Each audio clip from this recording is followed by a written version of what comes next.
Mais uma vez eu quero cumprimentá-los a graça e a paz do Senhor. Amém. Amém. Ao longo da história da igreja,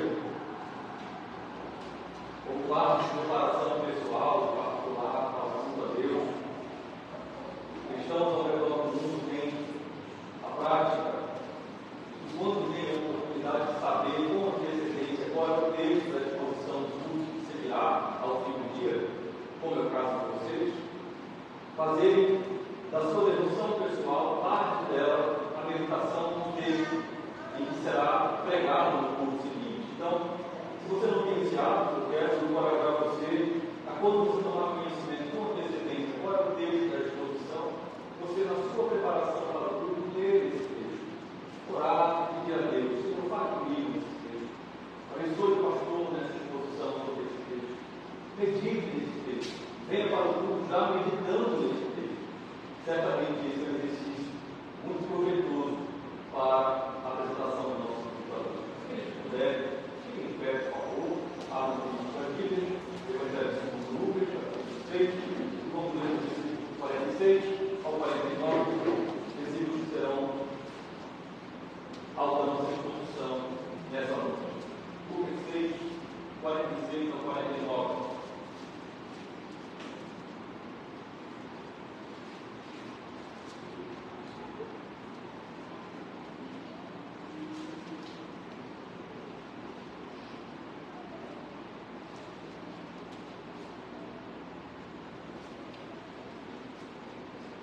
Da exposição, segundo a nossa igreja, venha, ouça, pratique. Lucas 6, 46 a 49, assim nos fala o Senhor: por que vocês me chamam Senhor, Senhor, e não fazem o que eu mando? Eu vou mostrar a vocês a quem é semelhante todo aquele que vem a mim, ouve as minhas palavras e as pratica. Esse é semelhante a um homem que, ao construir uma casa, cavou, abriu profunda vala e lançou o alicerce sobre a rocha. Quando veio a enchente, as águas bateram contra aquela casa e não a puderam abalar, por ter sido bem construída. Mas o que ouve e não a pratica é semelhante a um homem que construiu uma casa sobre a terra, sem alicerces, e quando as águas bateram contra ela, logo desabou. O que aconteceu? E foi grande a ruína daquela casa. Vamos orar, vamos falar mais uma vez com o Senhor e vamos pedir a Ele a sua graça sobre esta exposição. Derrama sobre nós, ó Deus, vivo, único e verdadeiro. Derrama sobre nós a tua graça. Sou profundamente carecedor da tua intervenção na minha vida. Concede-me a graça que eu tanto necessito para ser um instrumento de bênção para a tua igreja nesta noite. Dá-me, ó Deus, graça, autoridade vinda do céu, para que a tua palavra seja pregada de maneira pura, simples e convencida. Mas também concede graça a cada ouvinte do teu evangelho nesta noite. Que o Senhor possa conceder graça aos corações, amolecendo-os, abrindo-os, tornando-os solo fértil, para que caia a boa semente do teu evangelho e encontre terra boa. Ó Deus, age em nosso meio. Fale conosco por meio da tua palavra. É o que nós suplicamos, em nome de Jesus. Amém. Podem sentar nos queridos e em nome de Jesus.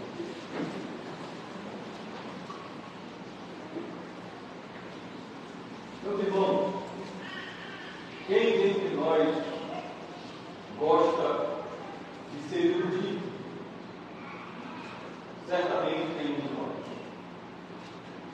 Certamente não há entre nós quem busque se cercar de pessoas que sejam falsas, enganadoras. Afinal de contas, nós queremos ser honestos com as pessoas. E nós também queremos, esperamos que as pessoas sejam honestas conosco. Não é verdade? Se de fato é assim, se fato nós somos honestos com as pessoas, queremos que as pessoas sejam honestas conosco, jamais nós desejaríamos ser desonestos e enganadores a nós mesmos. Não haveria sentido nós sermos honestos com as pessoas. Queremos que as pessoas sejam honestas conosco e nós nos auto-enganarmos. Todavia, eu preciso chamar a sua atenção e lembrar você que o miserável do pecado nos faz capazes de sermos iludirmos a nós mesmos, de sermos enganadores de nós mesmos e ainda, infelizmente, enganarmos outras pessoas. E a nossa responsabilidade hoje aqui, diante do Evangelho, é aceitar esse fato. Aceitar o fato de que o pecado, de que o mal que habita em nós causa isso na nossa vida. Nós precisamos aceitar esse fato, de que infelizmente, às vezes, muitas vezes, nós somos enganadores de nós mesmos e desonestos. Precisamos lidar com este fato. Precisamos encarar este terrível problema de frente. Precisamos admitir que nós podemos, infelizmente, nos auto-enganar nas coisas que nós dizemos. Podemos professar Senhor, Senhor, e estarmos nos enganando. Podemos nos enganar não só nas coisas que nós dizemos, mas também podemos nos enganar nas coisas que fazemos. E dizemos a nós mesmos: não, esta casa que eu construí, fui eu que construí. Eu sei, ela está bem construída, ela é sólida, e estamos ainda assim nos enganando a nós mesmos. Precisamos admitir isso. Mas graças a Deus, graças ao nosso Deus, que o seu Evangelho nesta noite traz para mim e para você, traz para a sua igreja o antídoto para este veneno chamado auto-engano. Esse antídoto que o Evangelho traz para mim e para você, eu garanto a você que ele é 100% eficaz. Porém, eu também preciso dizer a você que o sabor do antídoto para o veneno chamado auto-engano é extremamente amargo à boca. É muito difícil de tomar esse antídoto. Ele desce queimando até o nosso estômago. Não é fácil digeri-lo. Mas o efeito do antídoto que o Evangelho traz para mim e para você nessa noite é doce. O efeito, embora o seu sabor seja amargo, o efeito é doce. É saúde para a minha e para a sua alma, tanto no nosso relacionamento para com Deus, como também para o nosso relacionamento conosco mesmo, para o nosso relacionamento com as pessoas que nos servem. Nós estamos na última parte do ensino do Senhor Jesus Cristo, no Sermão da Montanha, ou no Sermão da Planície aqui em Lucas. O Senhor está fixando os seus últimos ensinamentos por meio de parábolas. Na exposição passada, nós vimos 3 parábolas. A parábola do cego, que guia o cego. Nós vimos a palavra das 2 árvores, aquelas que produzem bons e maus frutos. Também vimos a parábola dos 2 homens, o homem bom e o homem mau, que tira o bom tesouro, o mau tesouro. E o Senhor então está encerrando a fixação do seu ensino com uma séria exortação através de 2 parábolas neste sermão. A parábola da dupla reivindicação, Senhor, Senhor, e a parábola dos 2 tipos de construtores. Era costume dos mestres e dos rabis dos dias do Senhor terminar o seu ensino com uma palavra de graça, com uma palavra de alento, com uma palavra de conforto. O Senhor Jesus, que segundo o relato do evangelista Mateus, teve uma resposta da multidão que o ouvia, que ficou perplexa, porque ele pregava como quem tinha autoridade. Ele não encerra o seu ensino dessa forma. Ele não encerra com uma doce e afável palavra. Ele termina com uma exortação, porque ele ama a sua igreja. Eu sei que durante talvez E talvez você tenha ouvido exposições afáveis, exposições que falam: aquele que está firme na rocha, aquele que está firme em Jesus, esse é inabalável. Mas o fato é que o contexto aqui é de exortação. Olhe para a sua Bíblia, versículo 46. Porque vocês me chamam Senhor, Senhor, e não fazem o que eu mando. Esse versículo 46 em Lucas sintetiza, resume, o que foi ensinado com mais detalhes lá no Evangelho segundo Mateus, capítulo 7, versículos 21, 22 e 23. Lá há uma ênfase do Espírito Santo através do evangelista Mateus, combatendo as obras. Porque, afinal de contas, para os judeus, você já ouviu isso nas exposições, obras, realizar obras é sinônimo de aprovação, é sinônimo de tranquilidade. Mas aqui, o evangelista Lucas aplica este ensino não apenas aos judeus, mas a todos os discípulos. Aqui o nosso Senhor, através do seu Espírito, através da pena do evangelista Lucas escrevendo, contrapõe uma conduta incoerente. De um lado, há uma conduta, de outro há uma resposta.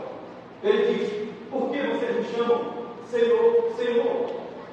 E o uso da repetição aqui, na maneira como está sendo escrita, no contexto em que esse evangelho foi escrito, visava dar ênfase à persona, à pessoa, ao título.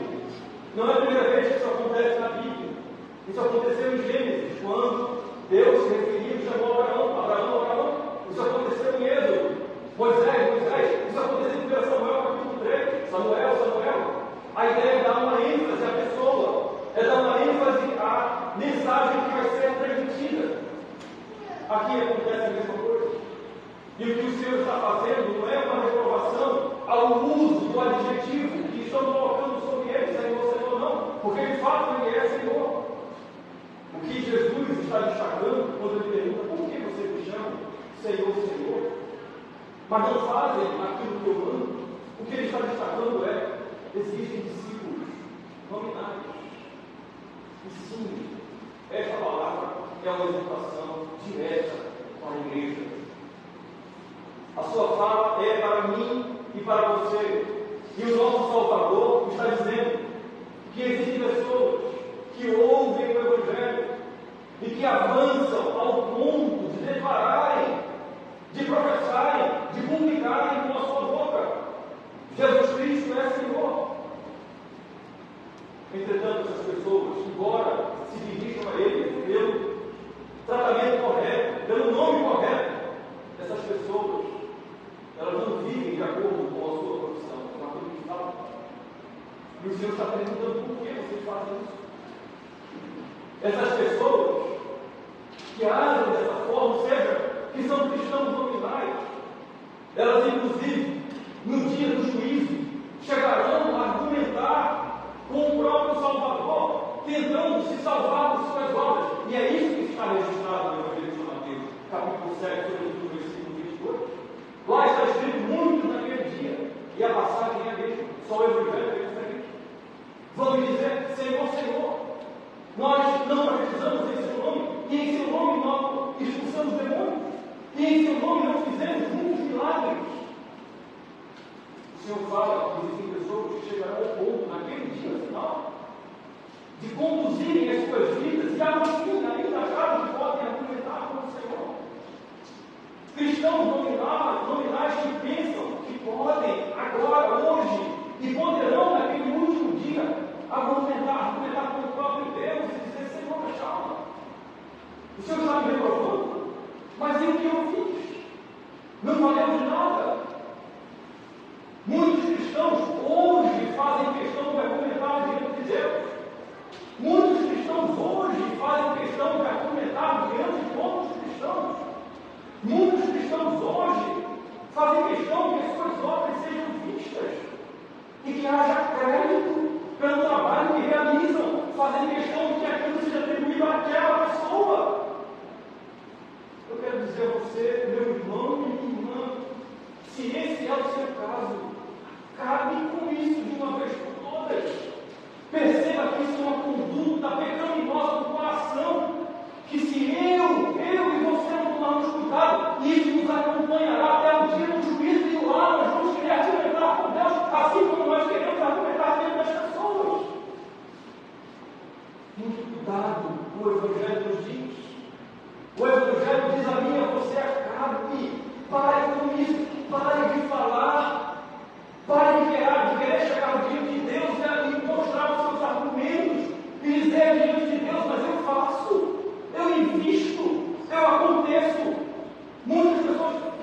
aparecer diante dos homens, porque querem receber créditos. Pessoas que querem centralizar em si, achando que a multidão dos seus trabalhos, dos seus afazeres na igreja, podem argumentar a seu favor e dispensa aquilo que o Senhor está reprovando aqui no Evangelho, a obediência. O Senhor está dizendo: cristãos nominais que se acham no direito de olhar para as suas obras e de argumentar com o próprio Deus, aprenda e pratique. Evangelho segundo Mateus, capítulo 6, versículos 2 e 3, é o mesmo sermão da montanha. Quando você fizer o bem, não toque trombeta para chamar a atenção, que a sua mão esquerda ignore o que faz a direita. Não chegue diante de Deus e apresente a sua argumentação, se você não tem vida com Deus, se aquilo que você faz para Deus não é fruto de uma vida de obediência a Ele. Não diga diante de Deus: mas Senhor, eu estudei tanto teologia, eu adquiri muito notável conhecimento, eu ganhei muitas almas, eu me tornei um líder famoso. Não diga diante de Deus: Senhor, eu fiz questão, para que as pessoas dissem que era eu que estava fazendo, eu fiz questão de realizar muitos trabalhos na igreja. Senhor, eu investi o meu tempo, os meus recursos. Espera aí, Senhor, como assim? Senhor, eu não fui reconhecido por todos como um cristão autêntico, como uma cristã autêntica. Eu não fui aclamado pela crítica, todo mundo gostava de mim. A resposta do Senhor é certa para aqueles que querem se esconder atrás das suas obras, para aqueles que querem fazer as coisas para serem vistos pelos homens. Eu direi claramente: eu nunca conheci vocês. Mateus 7, 23. Afastem-se de mim, vocês praticam o mal. O que, somando o ensino desses dois evangelhos, o Espírito Santo está nos ensinando? Que o que faz de mim, de você, discípulo de Jesus, não é a nossa bela e enfática profissão de fé: Senhor, Senhor. O nosso abundante, pragmático e frutífero trabalho na igreja, o nosso ministério crescendo, nem mesmo operações de sinais e maravilhas. Peraí, Senhor, calma, eu expulsei demônios em teu nome. Em teu nome eu curei. Nada disso. Tudo isso, trabalho frutífero, operoso, sinais e maravilhas, tudo isso pode acompanhar a vida cristã. Tudo isso é fruto da vida cristã. Mas o que caracteriza um verdadeiro discípulo de Jesus é fazer o que o Senhor, o que o Kyrios, Ele comanda, Ele ordena. É essa a mensagem do Evangelho, nessa primeira parábola das duas reivindicações, ensina para mim e para você. É assim que o Espírito Santo quer que eu e você sejamos avaliados, sejamos julgados. A pergunta que ele está fazendo é o próprio Jesus: por que vocês fazem isso? Assim, na verdade, é essa. Nós só podemos invocar o nome de Jesus como nosso legítimo Senhor se nós fizermos a sua vontade. Ninguém, absolutamente ninguém, pode se autodenominar discípulo de Jesus e não fazer o que ele manda. Você pode expulsar demônios, você pode curar pessoas, você pode dar todo o seu dinheiro do bolso da igreja, você pode ser a pessoa que mais trabalha da igreja. Se você não faz o que Jesus manda, se tudo isso não é fruto de uma vida de obediência a Jesus, isso não tem valor algum diante do próprio Jesus. É isso que o Evangelho está dizendo. Nosso ativismo na igreja, ele é secundário. O importante é nós obedecemos a Jesus. Se você é um cristão autêntico, não há como tremer, não há como não tremer diante da palavra de Deus. Não há. Todo cristão, toda cristã que ouve isso, treme. Mas, se ouvir essas coisas, chateia você. Se ouvir isso, dói você, faz faz você se sentir irritado, irritada, ressentido, ressentida, talvez no seu caso se enquadre exatamente isso que o Evangelho está denunciando hoje. Talvez você seja mais preocupado em apresentar o seu argumento diante de Deus, diante das pessoas, do que de fato em viver o que você vive como consequência de obedecer a Jesus. Cuidado, muito cuidado se este é o seu caso. Se esta palavra irrita você, ressente você. Muito cuidado, porque lá em João 6, quando o Senhor em pessoa estava falando, olha, quem não puder comer da minha carne, não beber do meu sangue, não tem parte comigo. Não pode ser você. Quem vê no contexto de servo de Jesus, ao próprio Salvador, tudo esse discurso, quem é capaz de ouvir, cuidado para que você não se enquadre nesse grupo de pessoas. Ouça a mensagem do Evangelho. Receba-o de maneira mansa e de maneira humilde. Só Deus conhece o seu coração. Lembre-se que filhos rebeldes se levantam contra os seus pais quando estes os exortam com razão. Não faça isso, meu filho, porque isso é errado. Filhos rebeldes se iram contra os seus pais. Só querem o seu bem. Lembre-se que doentes, inconformados, falam mal do médico, dizem, eu não acredito no que esse médico está dizendo. Ele pode ter diploma, ele pode estar formado, porque eu quero uma segunda opinião médica. Cuidado. Mas estamos ouvindo o Evangelho, boas novas de salvação. E o próprio Senhor Jesus, que confronta o meu e o seu pecado, ele traz para nós a esperança do nosso conselho, da nossa salvação. Versículo 47, a segunda parábola, a dos dois construtores. Eu vou mostrar a vocês, diz Jesus, a quem é semelhante todo aquele que vem a mim, ouve as minhas palavras e as pratica. Quando o Senhor diz, eu vou mostrar a vocês, a sentença na língua grega indica duas coisas. O Senhor Jesus está dizendo, primeiro, vocês precisam aprender. Vocês ainda precisam amadurecer nessa área. Jesus está dizendo isso para mim e para você. Mas a segunda coisa que essa sentença na conjunção grega quer dizer é, eu vou ensinar vocês. Agora eu preciso que vocês prestem atenção no que eu estou para ensinar vocês. O Senhor Jesus olha para aqueles discípulos, para aquela igreja nascente do Novo Testamento, e ele diz, eu não vou deixar vocês na escuridão do legalismo. Eu não vou deixar vocês em igreja, na superficialidade da religião. Não. Agora vocês precisam atentar. Ouçam bem o que ele está dizendo. Porque se vocês não virem bem o que eu tenho a dizer a vocês, vocês poderão ter até uma vida religiosa, mas ela será morta e ela será infrutífera. Então ele diz no versículo 48, quem ouve a minha palavra e pratica é semelhante a um homem que ao construir uma casa cavou, abriu profunda vala e lançou o alicerce sobre a rocha.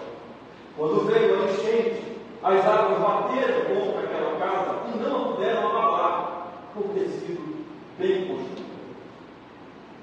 Lá no Evangelho segundo Mateus, capítulo 7, versículo 24, essa palavra homem, esse sujeito, ele tem um complemento. Homem prudente. Aqui não aparece a palavra prudente.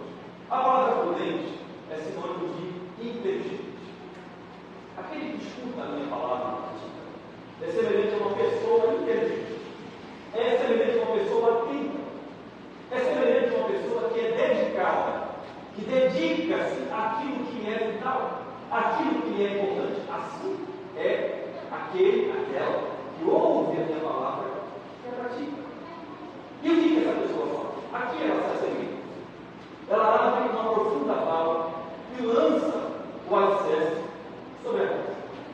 A exposição passada falei sobre uma característica do terreno palestino: irregular, rochoso, com muitos declives, buracos, cisternas abertas. Mas existe ainda uma segunda característica do terreno palestino: é o terreno muito arenoso, é o terreno que tem muito cascalho na sua superfície. E as melhores construções que eram feitas nos dias do Novo Testamento, nos dias do Oriente Antigo, eram construções que eram estabelecidas, que eram fundadas sobre uma camada mais profunda do solo. Era necessário cavar, e cavar, e cavar, até encontrar a superfície rochosa. Só que tem uma questão: isso dava muito trabalho. Mas afinal era o meio mais seguro de se construir uma casa. E o que o Senhor Jesus está dizendo é que aquela que faz a minha vontade é semelhante a essas pessoas inteligentes, pessoas atentas, dedicadas ao que é vital e o que é importante. Assim é fazer a vontade de Jesus. E eu preciso dizer a você que essa expressão, fazer a vontade de Deus, ela se banalizou na nossa geração. Infelizmente. Ou de maneira que ela foi esquecida, e as pessoas acham que tem até vergonha de proferirem essa expressão de maneira pública. Eu estou buscando a vontade de Deus. Porque em alguns contextos isso se torna infantil. Não, isso não se usa mais. Isso é falso objetivo. Por que você não fez mais? Porque eu estou orando para que Deus revele a sua vontade. Isso se tornou quase em alguns ambientes objeto de chacota.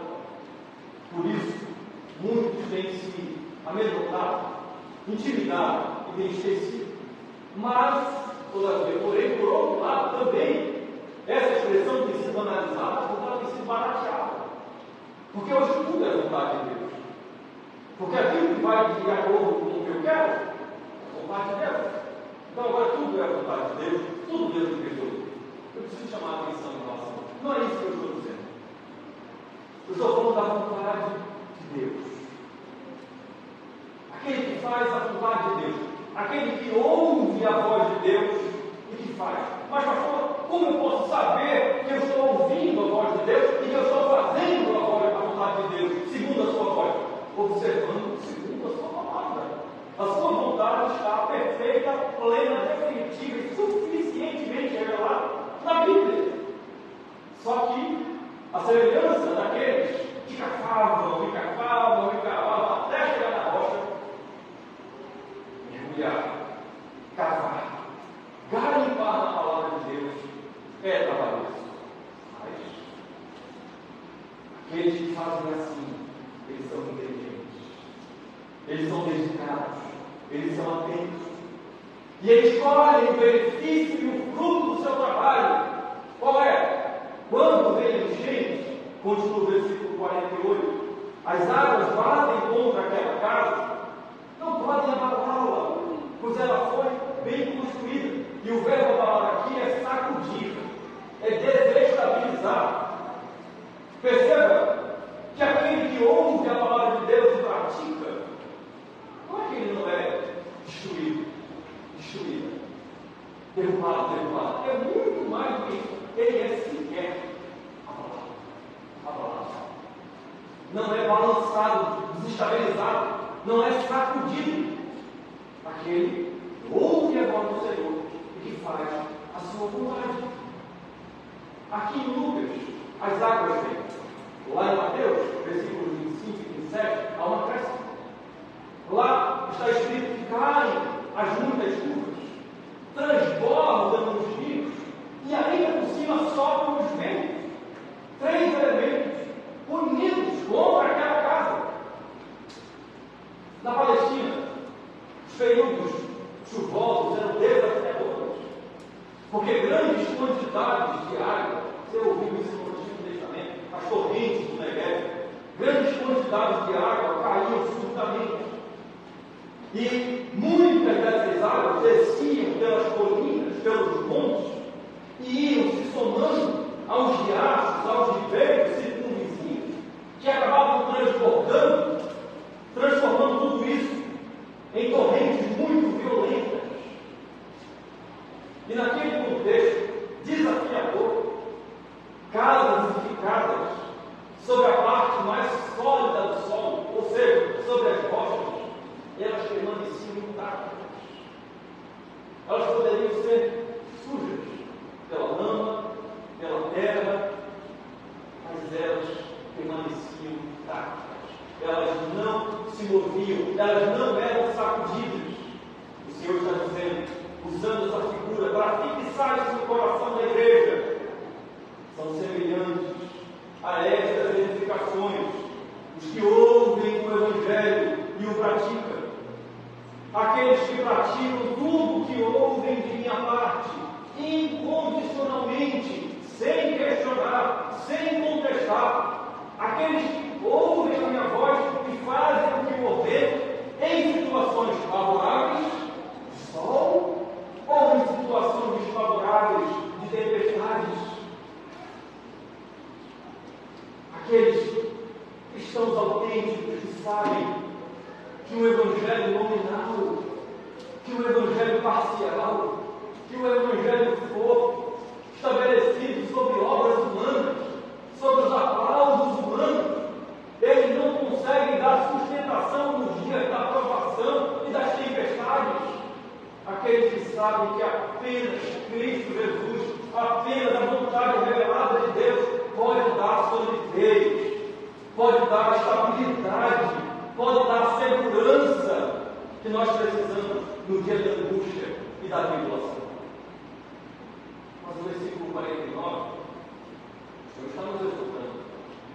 Ele diz: mas o que ouve e não pratica é semelhante a um homem que construiu uma casa sobre a terra sem alicerce. E quando as águas bateram contra ela, logo desabou. E aconteceu que foi grande a ruína daquela casa. Se em Mateus 7, 24, 25, nós temos, aliás, 25 e 27, nós temos o acréscimo homem prudente. No versículo 26, nós temos o acréscimo homem insensato. E é justamente o oposto do homem prudente. É o homem tolo. É um homem sem inteligência. É um homem sem razão de ser. Homem entenda ser humano.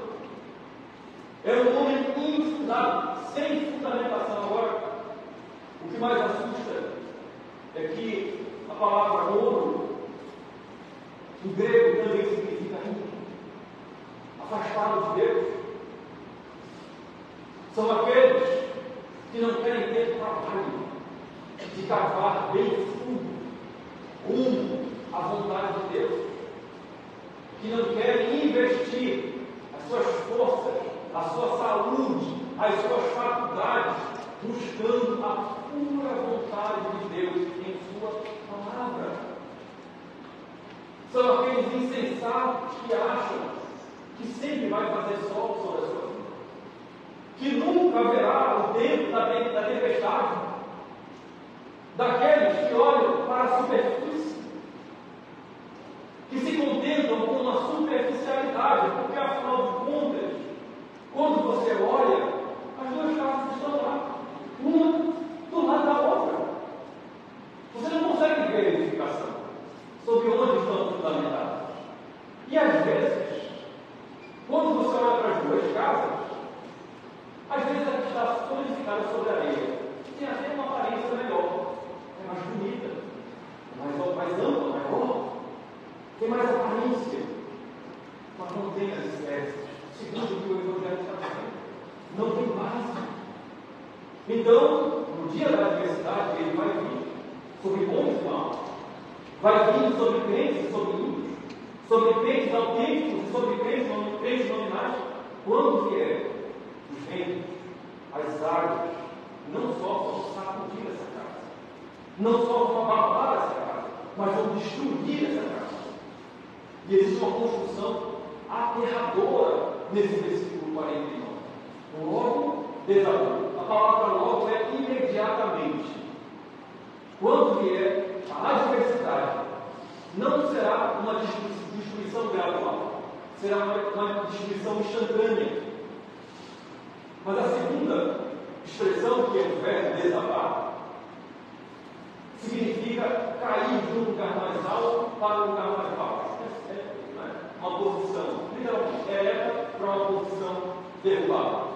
Só que a maior parte da aplicação desse verbo não se aplica a coisas, mas se aplica a pessoas. Na própria língua original, o verbo se refere a cair sob julgamento, a cair sob condenação, a estar imediatamente condenada, julgada, de modo Completa o versículo 49. Que grande palavra nega todas as dimensões. Totalmente é a sua ruína, é a sua destruição. E como ministro da palavra, eu preciso alertar você, amado cristão, amada cristã, que a incredulidade nas palavras de Jesus e a rebeldia, eu até falo de Jesus, mas me levanto contra elas. Eu não estou preocupado com obedecer, porque afinal de contas, veja o que eu sou. Veja o que eu sou na igreja. Veja o que eu faço na igreja. Essas duas coisas, incredulidade e rebeldia, em não obedecer a Jesus, é uma porta larga que tem levado muitos cristãos e cristãs à ruína espiritual. Eu quero perguntar a você, caminhando para o fim desse tempo, você percebe a seriedade do Evangelho? Você entende por que o Evangelho não pode ser pregado com ressalvas, com meio termo? Se há aqui hoje cristãos, homens, candidatos que aspiram, ou que estão eventualmente assistindo essa transmissão agora ou no futuro, que aspiram o ministério da palavra, percebe porque este Evangelho não pode ser pregado com medo, não pode ser pregado com ressalvas, com meio termo, porque o alerta do Evangelho para a minha e para a sua vida é brutal, é urgente. Certamente esse não seria um sermão de prova para a eleição do pastor.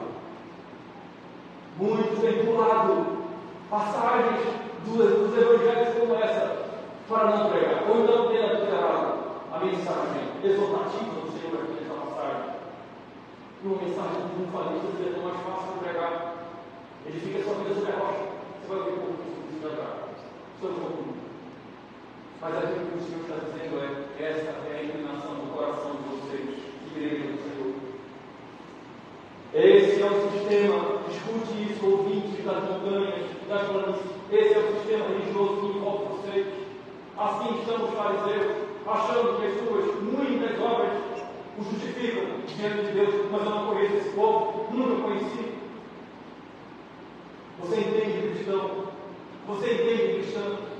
Que absolutamente nada pode salvar você de uma ruína total, a não ser a submissão a Cristo, a sua vontade, a sua palavra, que não é uma confissão de fé bem bonita, mas desprovida de vida.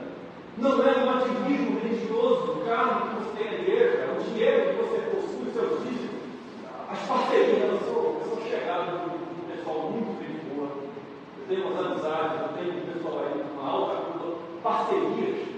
Isso não é nada diante de Deus.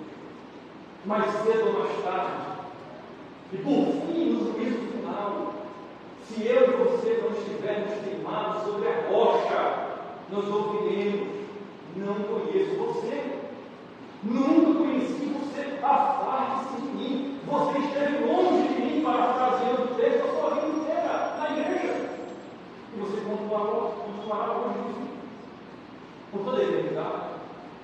Portanto, o Evangelho me exorta você, reconheça hoje, você crente, reconheça hoje, reconheça amanhã Jesus como seu legítimo Senhor, como seu legítimo Cristo, ele de fato é Senhor, Senhor.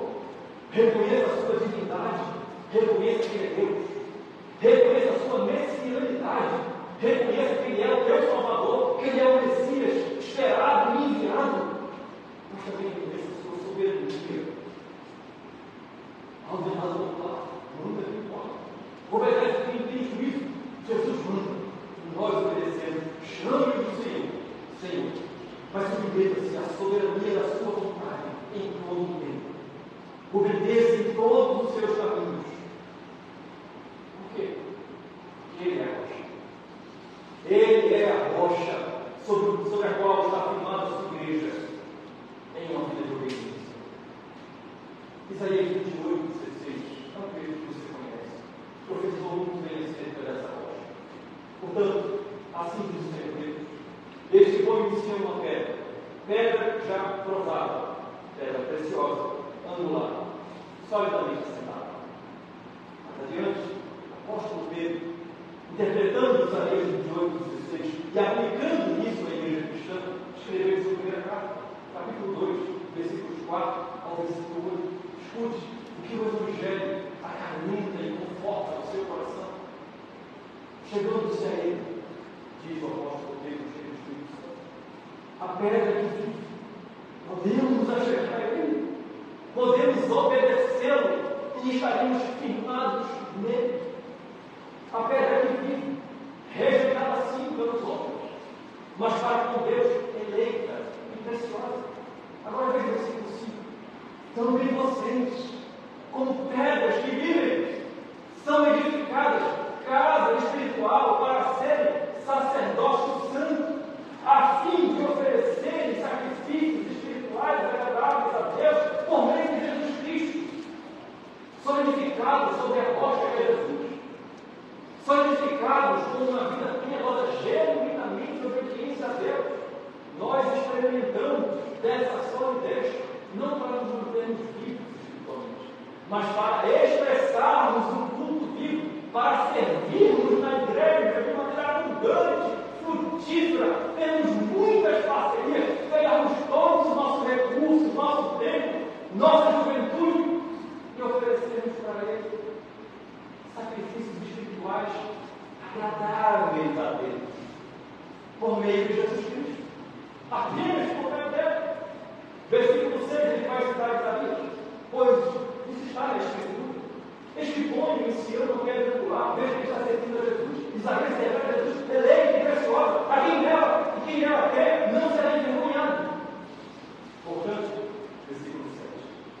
Presta atenção nisso, igreja do Senhor. Porque o versículo 7 e 8 são o divisor de águas para a sua vida. O 7 diz: portanto, para vocês, os que creem, esta pedra é preciosa. Mas para os descrentes, a pedra que os construtores rejeitaram, essa veio a ser a pedra do mar. Versículo 8: pedra de tropeço e rocha de ofensa. Percebe que hoje o Evangelho renova sobre nós as suas boas notícias. Percebe, amada igreja do Senhor Jesus Cristo, que se você está pecando, meu irmão e irmã, nesta área da sua vida, hoje o Senhor chama você ao arrependimento. Hoje Ele dá a você uma boa notícia. Ele abre para você as portas da graça, para que você se arrependa do seu pecado, e então você ouça a voz do seu Espírito. Tiago capítulo 1, versículos 21 e 25. Portanto, se livrando de toda a impureza e acúmulo de maldade, acolhei com mansidão a palavra em voz encantada, a qual é poderosa para salvar a nossa alma. Versículo 22. Orem-se, pois, praticantes da palavra, e não somente ouvintes, enganando-os a vós mesmos.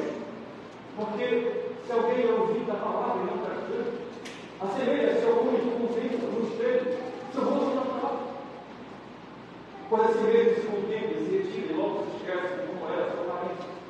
Mas aquele que considera atentamente o quê? Lei perfeita, lei da liberdade, e nela persevera, não sendo ouvinte negligente, mas operoso, poderoso praticante. Esse será bem sucedido, bem-aventurado no que realizar. O Salvador chama a mim, a você, a todos os pecadores. Venham, ouçam e pratiquem. Eu quero chamar aqui ao culto o bispo Raio, bispo americano que presidiu a igreja inglesa lá em Liverpool no século XIX. Comentando esse texto, o bispo Raio diz a seguinte asseveração, o qual eu encerro o sermão com a sua fala. Qual é o fundamento de Raio sobre o qual estamos edificando? Antes de qualquer outra coisa, essa é a questão que interessa a nossa alma. Estamos edificando sobre a rocha ou sobre a areia? Talvez, Israel, apreciemos o Evangelho, apreciemos o ouvido, aprovamos todas as suas principais doutrinas, concordamos com todas as suas afirmações da verdade a respeito de Cristo, do Espírito Santo, da justificação, da santificação, do arrependimento, da fé, da salvação,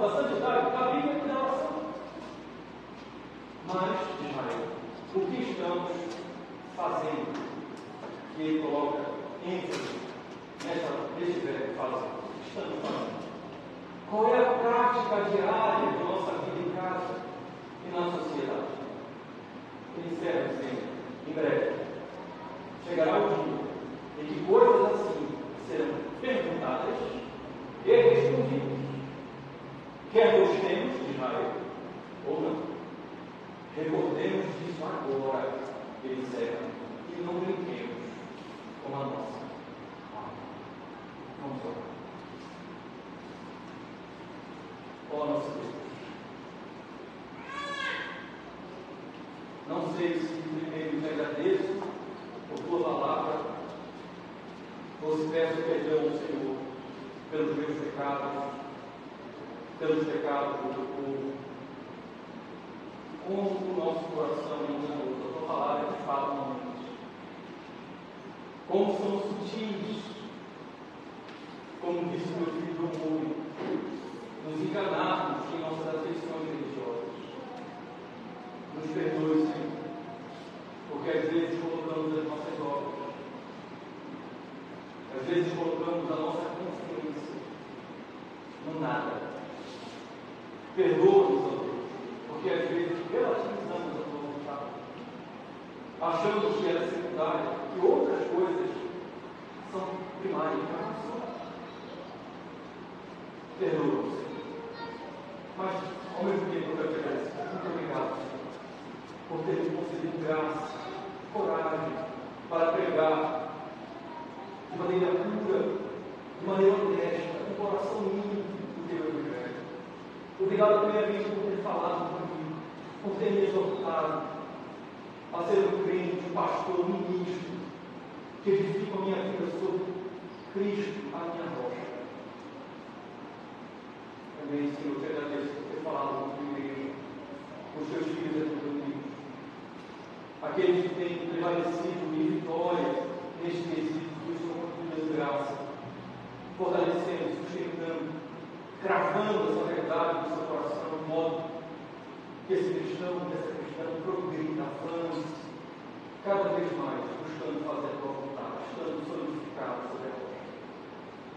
Mas aqueles que têm se rebelado contra o Senhor, aqueles que se ressentem com essa palavra, com os filhos rebeldes ao Senhor, porque essa palavra é tua, que é misericórdia, trabalha em seus corações, é o teu povo, é o teu povo. Ajuda-nos como igreja a sermos uma igreja honesta, sincera, conosco mesmo, com as pessoas que nos servem, com aqueles aos quais apresentamos o Evangelho. Nos ajude, Senhor, a crescer cada vez mais na graça, no conhecimento e na verdade do teu Evangelho. Aplique aos nossos corações, ó Espírito Santo de Deus, a tua palavra. Aqueles que estão no nosso meio, que ainda não reconheceram o seu pecado diante do Senhor, tem misericórdia, abre os seus corações, para que possam reconhecer a Cristo Jesus, a única rocha preciosa, única capaz de salvar da destruição da ruína eterna. Ó Deus, concede a graça da salvação. Faz isso